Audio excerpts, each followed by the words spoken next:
Hello guys. Science math A to Z classes में आपका हार्दिक स्वागत एवं अभिनंदन। दोस्तों, आज हम विज्ञान के चतुर्थ श्रेणी भर्ती परीक्षा 2025 जिनके अंदर एक टॉपिक दिया गया है मानव शरीर, ह्यूमन बॉडी, और उससे संबंधित 30 महत्वपूर्ण सवाल लेकर आए हैं आपके सामने। प्रत्येक क्वेश्चन महत्वपूर्ण है और प्रत्येक क्वेश्चन का आंसर आपको देना है। मित्रों, एक एक करके हम व्यवस्थित ढंग से प्रत्येक टॉपिक को करेंगे।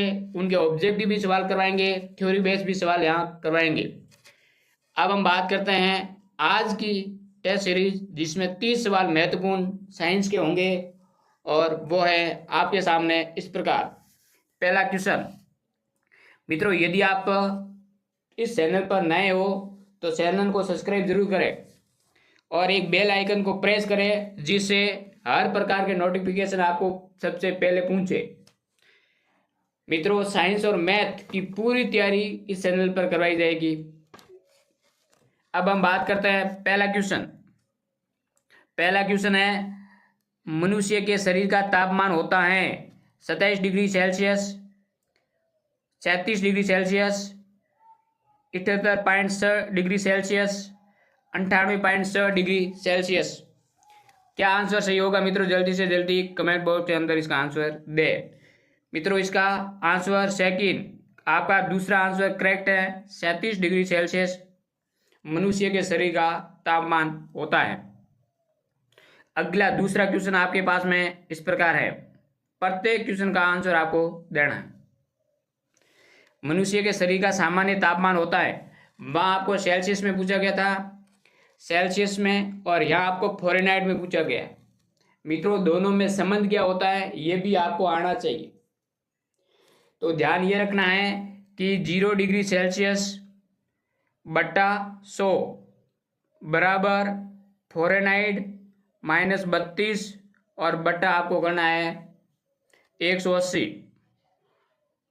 जब इसको हम काट देते हैं, 0 से 0 कट जाएगा और 2 का भाग देंगे तो इसमें 5 बार, इसमें 9 बार। तो ये संबंध आपके पास में कुछ इस प्रकार आ जाता है, जिसको आपको याद रखना है।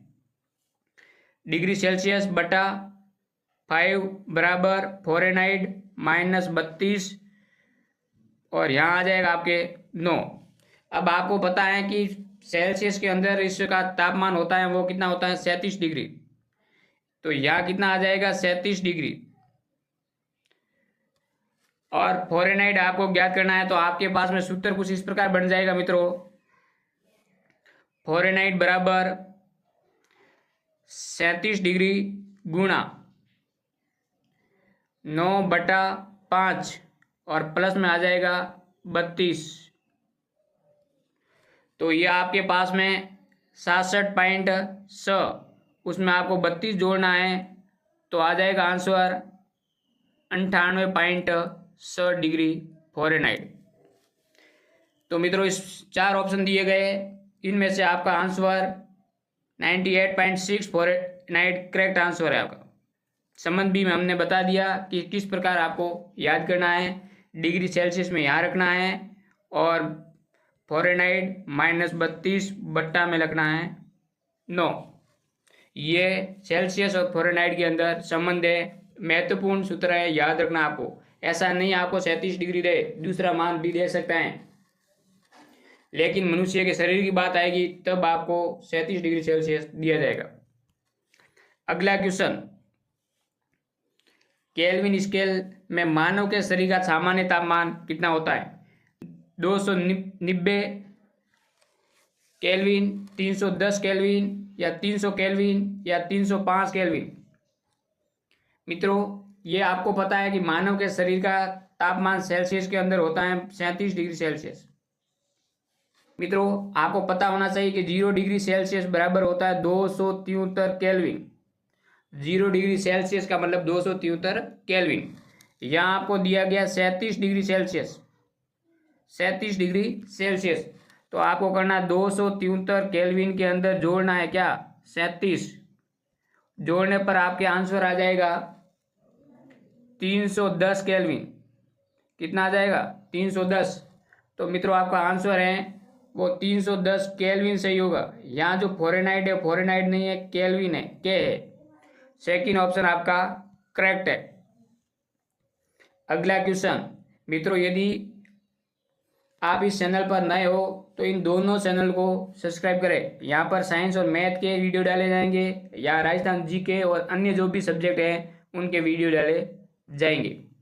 अगला क्वेश्चन आपके पास में इस प्रकार है, मानव के शरीर में सबसे लंबी कोशिका तंत्रिका कोशिका, मांसपेशी कोशिका, यकृत कोशिका या वक्र कोशिका। मित्रों, मानव के शरीर की सबसे लंबी कोशिका होती है वो तंत्रिका कोशिका होती है। पहला ऑप्शन आपका करेक्ट है और इसकी लगभग 90 सेंटीमीटर लंबी होती है। अगला क्वेश्चन मित्रों, यहां पर 5वां सवाल दिया गया, मस्तिष्क से संबंधित रक्तचाप, लाल आना या वमन या उल्टी इत्यादि अनैच्छिक क्रियाएं मस्तिष्क के किस भाग द्वारा नियंत्रित होती हैं? मध्य मस्तिष्क, मेडुला, हाइपोथैलेमस या पर मस्तिष्क। जब कभी भी आपको अनैच्छिक क्रिया के बारे में कहा जाए, अनैच्छिक क्रिया, और अनैच्छिक क्रिया का नियंत्रण होता है मेडुला ओब्लांगेटा से। पश्च मस्तिष्क का एक भाग है मेडुला ओब्लांगेटा, और उस भाग से इस क्रियाओं का क्या होता है, नियंत्रण होता है। तो आपको ध्यान रखना है कि अनैच्छिक क्रियाओं का नियंत्रण केंद्र पश्चिम मस्तिष्क के एक भाग है मेडुला ओब्लांगेटा, और वहां पर क्या होता है इसका नियंत्रण। अ से यह याद रखे, अनैच्छिक क्रिया ओब्लांगेटा और मेडुला आगे आता ही है। अतः आपका आंसर मेडुला हो जाएगा। सेकंड ऑप्शन आपका करेक्ट है, क्योंकि इन क्रियाओं पर हमारा कोई नियंत्रण नहीं होता है। जैसे उल्टी आना, लाल आना, रक्तचाप, ये अपने आप होने वाली क्रिया है, इस पर हमारे मस्तिष्क का कोई नियंत्रण नहीं होता है। ये अनैच्छिक क्रिया है, इस पर हमारा नियंत्रण नहीं होता है। मस्तिष्क के एक भाग का नियंत्रण होता है, वो है मेडुला ओब्लांगेटा। सेकंड ऑप्शन आपका करेक्ट है। अगला क्वेश्चन, प्रतिवर्ती क्रियाओं का नियंत्रण किसके द्वारा होता है? मित्रों, प्रतिवर्ती क्रिया किसे कहते हैं? जब हम कभी बैठे होते हैं चुपचाप और किसी व्यक्ति ने बिना बताए आपको कोई पिन चुभ दे पैर के अंदर, तो हम तुरंत पैर को पीछे ले लेते हैं। यहाँ पर आपको सांप इस पैर के नज़दीक आता हुआ दिख जाए तो आप तुरंत वहाँ से दूर भाग जाओगे। मतलब ये क्रिया इतनी तेज़ी से होती है कि कुछ सेकंड के अंदर आपको पता ही नहीं चलता, वो अपने आप पैर पीछे खिसक जाता है। ऐसी क्रियाओं को हम कहते हैं अनैच्छिक प्रतिवर्ती क्रिया, तुरंत होने वाली क्रिया। आपके सामने कोई बाधा है, जैसे आग के अंदर आपकी अंगुली चली गई तो आप अंगुली को तुरंत बाहर निकाल दोगे, तो ये क्रिया क्या है? प्रतिवर्ती क्रिया है। इसका नियंत्रण केंद्र कहाँ होता है? मस्तिष्क में, मेरुरज्जु द्वारा, तंत्रिका द्वारा या कोशिकाएं द्वारा। तो इसका नियंत्रण होता है मेरुरज्जु द्वारा, स्पाइन कॉर्ड। सेकंड ऑप्शन आपका करेक्ट है। अगला क्वेश्चन, प्रत्येक क्वेश्चन महत्वपूर्ण है, आपको कमेंट बॉक्स के अंदर प्रत्येक के आंसर देना है। न्यूरॉन क्या होता है? ऊर्जा की आधारभूत इकाई, रेडियो धर्मिता के दौरान निर्मुक्त कण, न्यूट्रॉन के प्रतिकण या तंत्रिका तंत्र की आधारभूत इकाई। मित्रों, तंत्रिका तंत्र की आधारभूत इकाई होती है जिसे न्यूरॉन कहते हैं। 4 ऑप्शन आपका करेक्ट है। अगला 8वां क्वेश्चन, मस्तिष्क का वह भाग जो स्वैच्छिक क्रियाओं की परिशुद्धि तथा शरीर की स्थिति संतुलन के लिए उत्तरदायी है। यहाँ आपको स्वैच्छिक यानी ऐसी क्रियाओं को किस प्रकार से किया जाए, शरीर को संतुलन किस प्रकार से किया जाए, ये कार्य किस भाग से नियंत्रण होता है। पहला ऑप्शन आपके पास में है मेरुरज्जु। ये मित्रों मेरु नहीं है, मेरुरज्जु है, मेरुरज्जु। पर मस्तिष्क, अनुमस्तिष्क या मेडुला। मित्रों, इसका जो आंसर होगा वो होगा थर्ड सही, अनुमस्तिष्क। अनुमस्तिष्क को इंग्लिश के अंदर सेरेब्रम कहते हैं, सेरेब्रियम।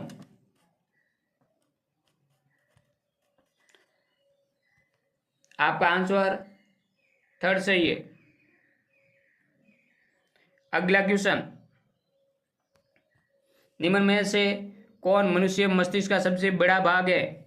महासंयोजक पिंड, पर मस्तिष्क, अनुमस्तिष्क या मस्तिष्क स्तंभ? मित्रों, सबसे बड़ा भाग, आपका आंसर सेकंड सही है। पर मस्तिष्क का सबसे बड़ा भाग है, याद रखें। अगला क्वेश्चन, मानव में स्मृति, मेमोरी संबंधी मस्तिष्क का भाग है कर्ण, पर मस्तिष्क, यकृत या वक्र या किडनी?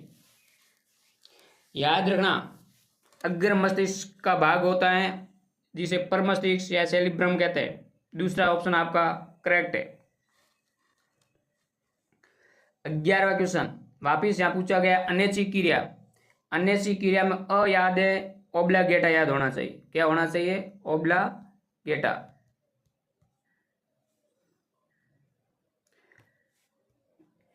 रक्तचाप, उल्टी जैसी अनैच्छिक क्रियाओं को पश्चिम मस्तिष्क के किस भाग द्वारा नियंत्रण होता है? मेडुला ओब्लागेटा, पोन्स, सेरेब्रम या सेरेब्रम?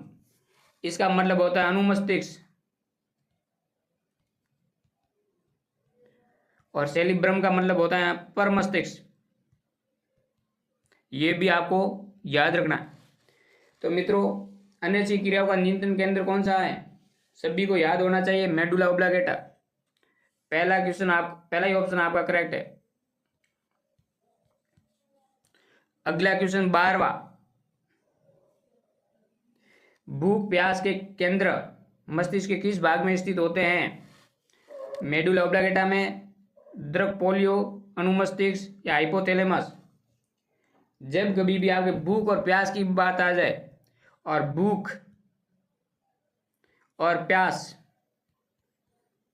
जब दोनों ही काम हो जाए, और इनकी एहसास कब होता है? जब इसका मान ज़्यादा हो जाए, हाई हो जाए, बहुत अधिक भूख लग जाए या बहुत अधिक प्यास लग जाए, तब आपके माइंड को बहुत अधिक प्रभाव पड़ता है। तो हाई से आपको याद रखना है हाइपोथैलेमस। 4 ऑप्शन सही है आपका। भूख और प्यास के केंद्र कहाँ हैं? हाई का मतलब हाइपोथैलेमस। अगला क्वेश्चन 13वां,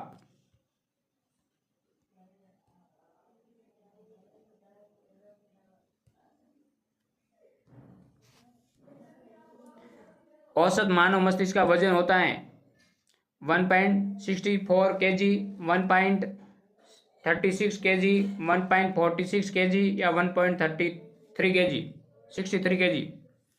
पहला 1.6, 1.36, 1.46 और 1.63। कौन सा आंसर सही होगा मित्रों? आपका जो आंसर है वो सेकंड सही है। 1.63 kg मानव मस्तिष्क का वजन होता है। अगला क्वेश्चन, मानव मस्तिष्क की विशेषताएं 2। मित्रों, कॉर्पस कैलोसम ये मानव में ही पाए जाने वाला एक मस्तिष्क का भाग है। थर्ड ऑप्शन आपका करेक्ट है। बाकी ये जीवों में नहीं पाया जाता है। मानव मस्तिष्क के अग्र मस्तिष्क के 2 भाग होते हैं, और दोनों भागों को जोड़ने का कार्य करता है कॉर्पस कैलोसम। अगला क्वेश्चन, मनुष्य मस्तिष्क में CSF की मात्रा होती है। CSF का पूरा नाम क्या है मित्रों? CSF का पूरा नाम भी बताया कमेंट बॉक्स के अंदर। सेरिब्रो स्पाइनल फ्लूइड क्या होता है पूरा नाम? सेरेब्रो स्पाइनल फ्लूइड, ये इसका पूरा नाम होता है। और ये मानव मस्तिष्क की मात्रा कितनी होती है? पहला option 500 ml, 150 ml, 1000 ml, 1.5 ml। मित्रों, इसका सही ऑप्शन है दूसरा। इसकी मात्रा होती है 150 ml। अगला क्वेश्चन, रेटिना अपवर्ती है, रेटिना अपवर्ती आरएस के अंदर पूछा गया है मित्रों। उन मस्तिष्क की, पोन्स वेलाई की, मध्य मस्तिष्क की, अग्र मस्तिष्क पश्चय की। आपका करेक्ट आंसर है फॉर अग्र मस्तिष्क पश्चय की रेटिनावर्ती। अगला question, corpora quadri जेमिना, corpora quadri जेमिना किस में पाया जाता है? अग्र मस्तिष्क में, मध्य मस्तिष्क में, पश्चिम मस्तिष्क में या मेरुरज्जु में? मित्रों, कॉर्पोरा क्वाड्रिजेमिना कहाँ पाया जाता है? मध्य मस्तिष्क के अंदर। सेकंड ऑप्शन आपका करेक्ट है। मध्य मस्तिष्क के अंदर 4 पिंड पाए जाते हैं और चारों पिंडों को सामूहिक रूप से हम क्या कहते हैं? कॉर्पोरा क्वाड्रिजेमिना, जो कि अग्र मस्तिष्क से सूचनाओं को पश्चिम मस्तिष्क तक पहुंचाने का कार्य करता है। अगला क्वेश्चन, मनुष्य की आंख की विभेदन क्षमता होती है 1.1 मिलीमीटर, 0.1 मिलीमीटर, 1 माइक्रो, 100 माइक्रोन। मित्रों, इसका ऑप्शन कौन सा सही होगा? मनुष्य की आंखों की विभेदन क्षमता होती है, वह दूसरा ऑप्शन आपका करेक्ट है 0.1 मिलीमीटर, 0.1 मिलीमीटर दूसरा आंसर करेक्ट है आपका। अगला क्वेश्चन, आंख की अंदरूनी पीछे का दृष्टि कहलाता है पुतली, दृष्टिपटल, रक्तपटल या स्वस्थ मंडल, जहां पर प्रतिबिंब बनता है 19वें का आंसर। मित्रों, दृष्टिपटल जिसको इंग्लिश में रेटिना कहते हैं, जहां पर प्रतिबिंब बनता है, दूसरा ऑप्शन आपका करेक्ट है। 20वां क्वेश्चन, मानव नेत्र में किसी वस्तु का प्रतिबिंब बनता है पुतली पर, कॉर्निया पर, परितालिका पर, दृष्टिपटल या रेटिना पर? 4 ऑप्शन आपका करेक्ट है, दृष्टिपटल या रेटिना पर। क्वेश्चन आ सकता है कैसा बनता है, सीधा या उल्टा? उल्टा बनता है। 21वां क्वेश्चन, नेत्र परत जो प्रकाश के प्रति संवेदनशील होती है, दृष्टिपटल, वर्णक पटल, दृष्टिपटल या कॉर्निया? यहाँ दृढ़ पटल है और यहाँ दृष्टिपटल है। 21वें का आंसर मित्रों कौन सा सही होगा? जल्दी से जल्दी बताएं। आपका थर्ड ऑप्शन सही है, दृष्टिपटल जिसे रेटिना कहते हैं। अगला क्वेश्चन,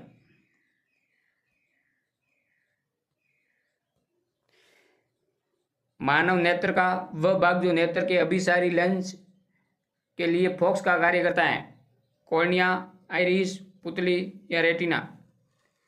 मानव नेत्र का वह भाग जो अभिसारी लेंस के लिए फोकस का कार्य करता है, कौन सा ऑप्शन सही होगा मित्रों?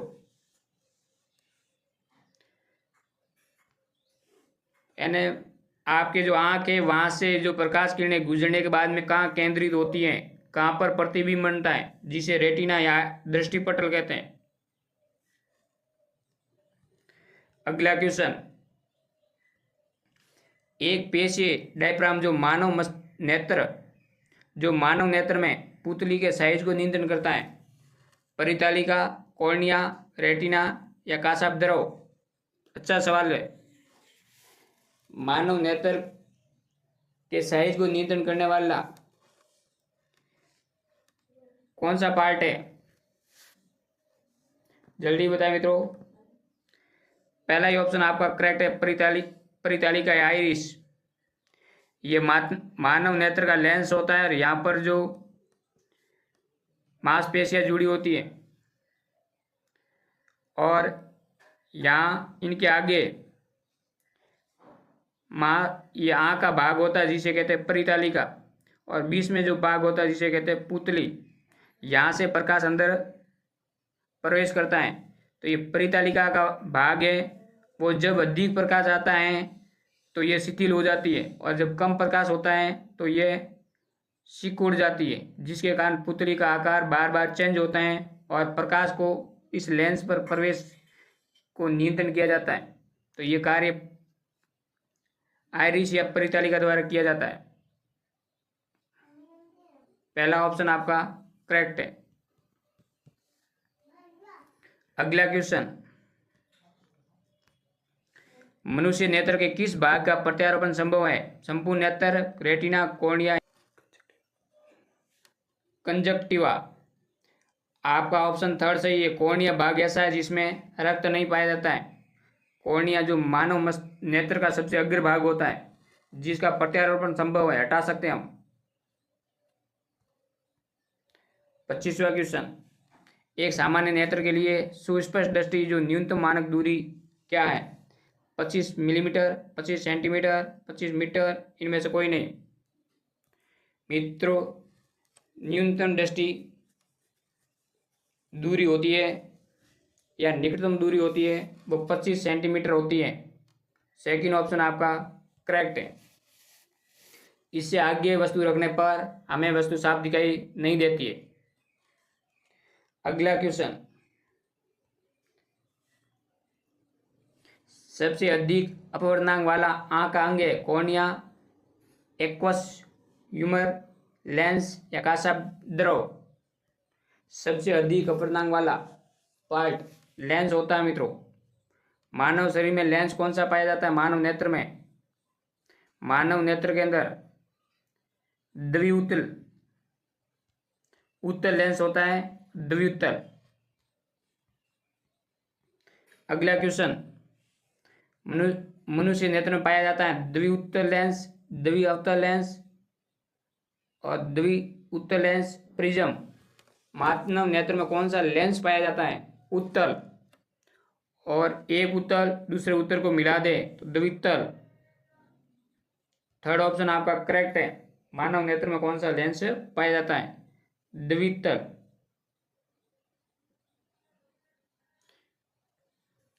तो यहाँ दर्पण है, दर्पण गलत है। लेंस द्विअवतल या द्विउतल, तो आपका आंसर द्विउतल होगा।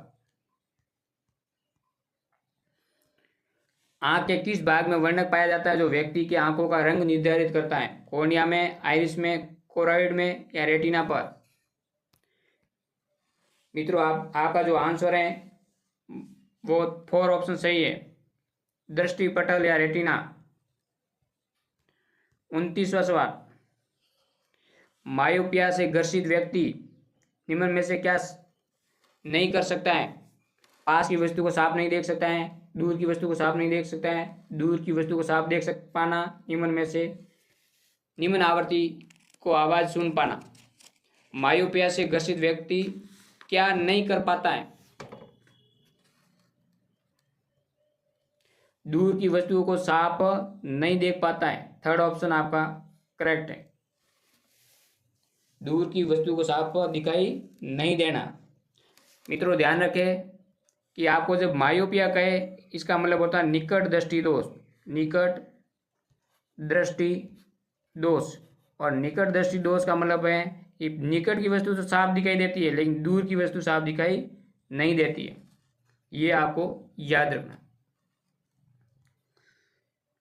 30वां क्वेश्चन, किस नेत्र रोग में द्विअवतल लेंसों का प्रयोग किया जाता है? द्विअवतल यहां पर मित्रों दिया गया वो द्विअवतल दिया गया है, बाइकॉनकेव द्विअवतल। दूर दृष्टि दोष, निकट दृष्टि दोष, दृष्टि वैषम्य या मोतियाबिंद। 30वें का आंसर मित्रों क्या होगा? दूसरा, निकट बिंदु दोष जिसे मायोपिया कहते हैं। सेकंड ऑप्शन आपका करेक्ट है। अगला क्वेश्चन, बोनस क्वेश्चन दिया गया है मित्रों 31वां। मानव शरीर की सबसे बड़ी ग्रंथि यकृत, अग्नाशय, अधिवृक्क या थाइमस।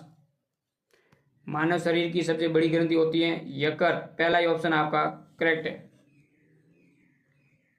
मित्रों, लास्ट में आपको बताना है कि कितने सवाल आपके 30 में से सही हुए हैं। यदि 30 में से 25 सवाल या इससे अधिक सवाल सही हो रहे हैं इसका मतलब आपकी विज्ञान में अच्छी तैयारी है। और साइंस और मैथ, इसकी संपूर्ण तैयारी science math A to Z classes पर करवाई जाएगी। वहाँ आकर आप जरूर जुड़े। ऑब्जेक्टिव सवाल आपके प्रिंस क्लासेस सांसौर पर करवाए जाएंगे। Thank you. मिलते हैं हम नए वीडियो के साथ में। आगे तैयारी करते रहे, नियमित रूप से क्लास को भी देखते रहे।